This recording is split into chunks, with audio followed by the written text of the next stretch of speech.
સાંભળ ને, વીકેન્ડનું શું પ્લાન છે? કશું ખાસ નથી. અચ્છા, હમ. તો મૂવી જોવા જઈએ? અ, અરે મને એક વાત યાદ આવી. હું અને શ્યામે એક ટ્રીપ પ્લાન કરી છે. ઓહ, તો ઇટ્સ ઓકે, મેં એમ જ પૂછ્યું. હમ, કૂતરો. હા, હા, કઈ જઈ રહી છે? અ, ઉમ, અ, અ, અ, અ, અ, હેલો, જરા ખસક. તું પણ આવી ગયો. હા, બસ આવી ગયો.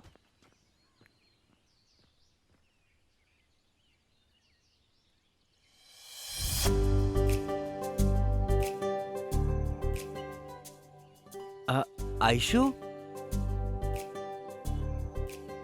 તારા અંદરનો મજનો હમણાં સુધી બદલ્યો નથી ને? નહીં, પણ તું અહીં કઈ રીતે? સરપ્રાઈઝ. કઈ કઈ કઈ હતી તું? કોર્સ પત્યા પછી તું તો ગાયબ જ થઈ ગઈ, અને પછી તારી કોઈ ખબર જ નથી. બતાવું છું. બધી વાત અહીંયા જ ઉભા રહીને કરવાની છે. શું કોઈ સારી જગ્યાએ જઈને વાત કરીએ ને? સોરી, એક્સાઇટમેન્ટમાં બધું જ ભૂલી ગયું, માફ કરી દે. કોઈ સારી જગ્યા. હા, ચાલ જઈએ. હમ? ચાલ ને.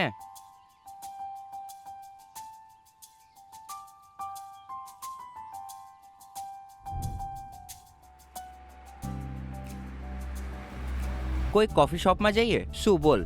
કોફી શોપ નહીં યાર. કેનેડામાં જઈને હું થાકી ગઈ છું. શું આપણે કોઈ બીચ ઉપર જઈએ? બીચ પર? હા, ઓકે. એક મિનિટ, તું કેનેડામાં રહેતી હતી ને? હા, મારું સપનું હતું કે હું ઇન્ડિયાની બહાર જઈને ભણું. અને હું પેરેન્ટ્સને પૂછ્યું તો એમને કહ્યું કે ઠીક છે, એટલે મને કોઈને બતાવવાનો ટાઈમ જ નથી મળ્યો. તારા પેરેન્ટ્સ તારી આ ગાંડી હરકતોને સપોર્ટ કરતા હતા ને? હમણાં પણ એમ જ છે, હજી સુધી બદલ્યા નથી. તો તે બહાર જવાની કોશિશ નહીં કરી? નહીં, અમારું ઘર, આસપાસ પેલી જૂની રાશનની દુકાન અને આઈસ્ક્રીમ. તું જવા ઈચ્છે છે તો ચાલ જઈએ. તો જરાય પણ નથી બદલ્યો. બદલવા ઈચ્છતો તો, પણ જરાય ટાઈમ નથી મળ્યો ને. ઓહો, તું મને બતાવ, તું મને શોધી કેવી રીતે? સિમ્પલ છે. મેં સોનીને ઇન્સ્ટા પર હા. શોધ્યું અને પછી તારી ડિટેલ્સ માંગી. મને ખબર હતી કે એને ખબર હશે કે તું ક્યાં હશે. તું તો મને ડાયરેક્ટ મેસેજ પણ કરી શકતી હતી. અરે જફર, તો આખો સરપ્રાઈઝ બગડી જાત ને. ઓ, ઊભી રે. તું કેનેડાથી ક્યારે આવી? હું 1 મહિના પહેલા આવી ગઈ હતી. થોડું કામ હતું મારે. Busy ma'am. હમ.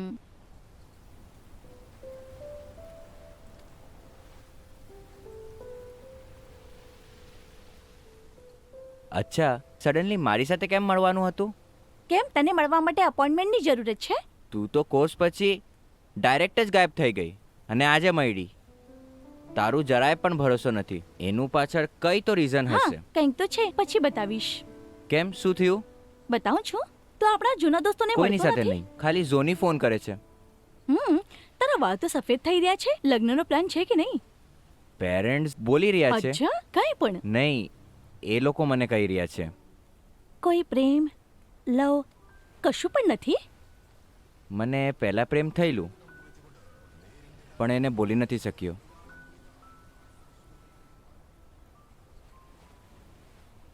મને બતાવ ને. અત્યારે પ્રેક્ટિકલ નથી. તું બતાવ તારા વિશે કશું. તારો મોટો દીકરો ફર્સ્ટ સ્ટેન્ડર્ડમાં, બીજો દીકરો એલકેજીમાં તો નહીં? હા, સાચું કહ્યું તે. હે? તને આ બધું કેવી રીતે ખબર પડી?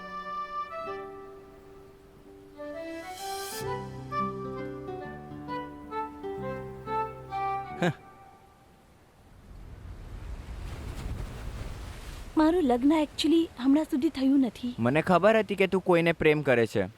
હું હમણાં સુધી ફસી નથી. મારા ઘરવાળાએ છોકરો શોધી રહ્યા છે. હમ. પણ જે ઘરમાં આવે છે એ ભણ્યા ગણ્યા હોય છે. આખિરકાર પપ્પાનો અને મારો ઝઘડો થઈ ગયો. હમ. અને પપ્પાએ કહ્યું કે તને જે આવડે છે એના લગ્ન કરવા માટે લઈ આવ. તો મને જે ભણેલો ગણેલો બહુ સારી રીતે ઓળખે છે એ છે તું. તો હું ઘરે તારું નામ બતાવી દીધું.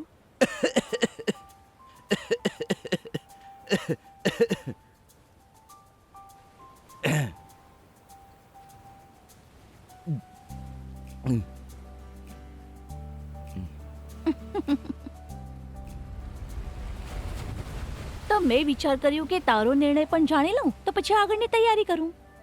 અચ્છા, તો તું અહીંયા ડિટેલ લેવા આવી છે મારી? हाँ અચ્છા, अब કહી દે તારો નિર્ણય. તું આવી રીતે પૂછશે તો કેવી રીતે બતાવું? ઓકે, હું રેડી છું. તો તને વિચાર કરવા માટે સમય નથી જોઈતું? તારા જેવી છોકરી મને ના મળે બીજું કંઈ. એક જ વાત છે, તને આખી જિંદગી મને બરદાસ્ત કરવું પડશે. મસ્તી નહીં કર, જે છે એ સાચું કે. કંઈક ડિસિઝન વગર વિચારીને કરવું જોઈએ, ત્યારે તો થ્રિલ છે. અને તારા પેરેન્ટ્સ? નહીં, એ લોકો થાકી ગયા છોકરી શોધતા શોધતા. તું ચાલ મારી સાથે. હા.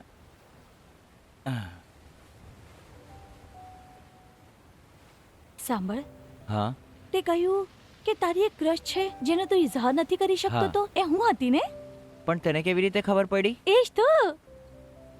હજી એક વાત કે મને.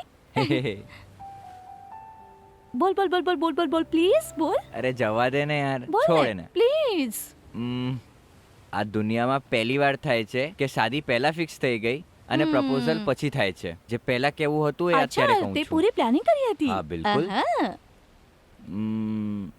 શું તું મારી સાથે લગ્ન કરશે? બહુ ખરાબ હતું. શું ખરાબ હતું? અરે ઉભી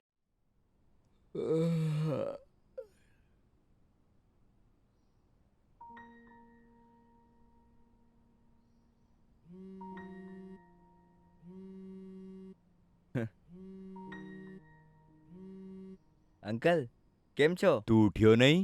હા, ઉઠી ગયા કેમ? તારી આવાજને શું થયું? કઈ નહીં, કાલે રાત્રે લેટ આવેલો ને એટલે. તું કઈ છે અત્યારે પણ કોચીમાં જ છે? હા, કોચીમાં જ તો છું, બીજે કઈ જઉં? અચ્છા, અને સાંભળ, એ તારું અંજુ અંજુ કેમ છે? અંજુ અંજુ કોઈ પણ નથી, અત્યારે તો ક્લેરા છે. હા, એ સારી નામ છે તારું, ક્લેરા. સાંભળો, આંટી કેમ છે? હા, એ સારી છે. એનો 6ઠ્ઠો મહિનો ચાલે છે. 6? મને તો ખબર જ નથી. કેવી રીતે ખબર પડશે? તને ફોન કરવો જોઈએ ને એના માટે. ઓહ. અને સાંભળો, કેમ કે એની ડિલિવરી થવાની છે ને. સાંભળ, 7માં ચોકલેટ પણ લઈને આવજે. ભૂલતો નહીં. કઈ ચોકલેટ? અરે બાળપણમાં આપણે ખાતા હતા ને, જ્યારે આપણે સ્કૂલમાં હતા. 5-10 રૂપિયાની આવતી હતી. શું નામ હતું એનું? Orange chocolate. હું સમજી ગયો, બાળપણમાં ખૂબ જ ખાતા હતા એ ચોકલેટ. અરે એને ખૂબ જ પસંદ છે એ ચોકલેટ. એ શું છે ને, અહીંયા હું ખૂબ જ શોધ્યો પણ મળ્યો નહીં. કોરોના છે ને, એટલે મને મળતો નથી. તું સિટીમાં રહે છે, તને મળી જશે કદાચ. પ્લીઝ સિટીથી લઈને આવજે. હું ચેક કરીને બતાવું તમને અંકલ. હા ઠીક છે, તું બતાવજે મને. તને ઓફિસ જવું છે ને? ચા નહીં, તું ચાય કોફી તો પીતો નથી. તું ઇન્ફોર્મ કરજે ચોકલેટ મળે તો. ઠીક છે અંકલ, ઓકે.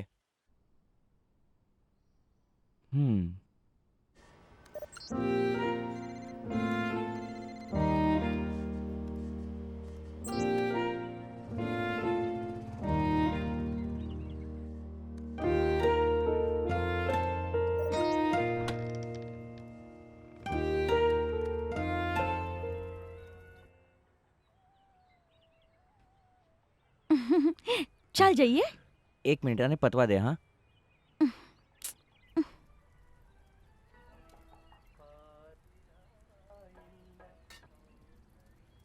તને પીવું હોય તો પીને આવી જા ને. તું પણ ચાલ ને, તો આપણે પીએ. હા, એ નહીં થશે. ચાલ બાઇક પર બેસ. કેવો છોકરો છે, ચા નથી પીતો. ચાલ ને.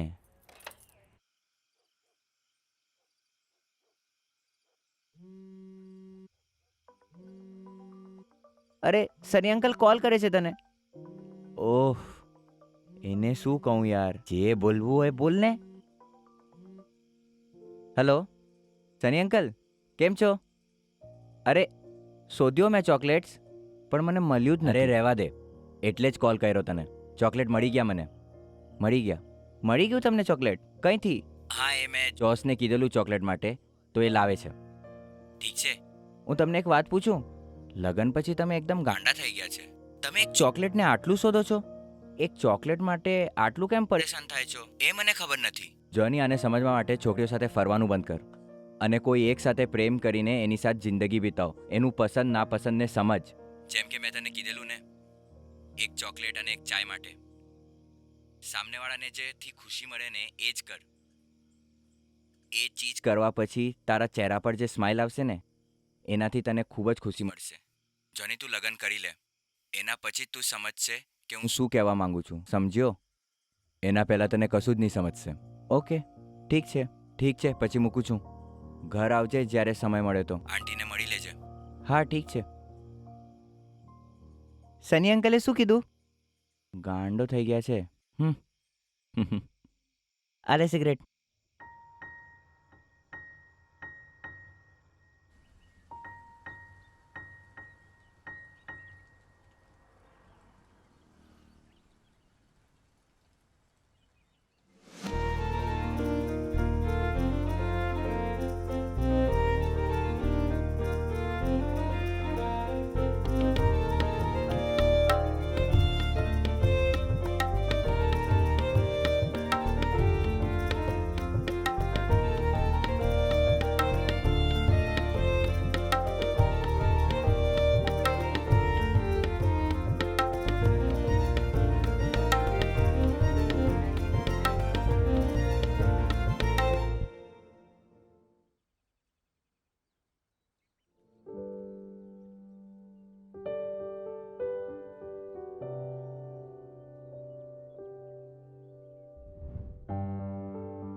બરોબર છે. એ સની અંકલ પણ ગાંડો જ છે. કદાચ એને જ પ્રેમ કહેવાય.